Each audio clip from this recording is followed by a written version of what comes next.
hunch, it's the first of the month. I'm FxPlew and this is the market brief. So a Kuwaiti oil tanker was destroyed by an Iranian missile, and this is not an April Fool's. Trump's response was actually to tell NATO allies the US won't be there for them anymore and they'll need to come get their own oil.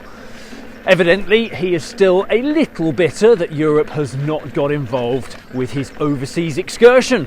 For what it's worth, he also said the US may end the war in 2 or 3 weeks, even without a deal. Defence Secretary Hegseth has also been on. He said that the coming days will be decisive, calling Iran to cut a deal while they still can. But he announced that the Straits of Hormuz is no longer a strategic goal. What's that saying again?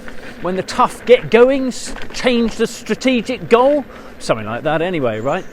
Back home, the Treasury is doing really rather well out of all this war stuff going on. There is limited additional defence spending costs, while rising oil and gas levies are adding about £20 million a day to the government coffers. The RAC has been on. They think that VAT on petrol alone looks set to generate about £2 billion in additional tax revenue. Of course, the wider expectation is that Reeves will just use this to offset soaring borrowing costs rather than to help out the drivers. But pressure is mounting for her to do something to help.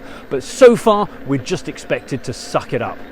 The junior doctors are at it again. They've voted for a 6-day strike starting next week.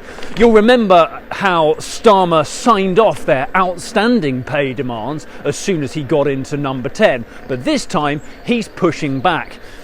He told the BMI to call it off or lose 1,000 new positions. The BMA told him where to go, and they're currently polling senior consultants about joining the strike as well. Not a good week to be Wes Streeting. The UK is just about holding on. Composite PMI is still positive at 51, and would you believe it, that means we've had 11 consecutive months of growth.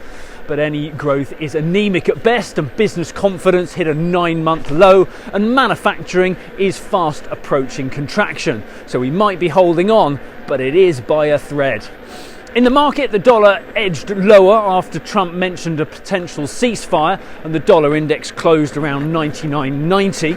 Sterling has rallied against the dollar, and we open around 132.80. We're a little higher against the euro, around 114.65, and euro dollar is up around 115.80 on the open this morning. Right, that's it from me. Have a great day. If you do not have a clue, then just tweet through and ask FxPlew.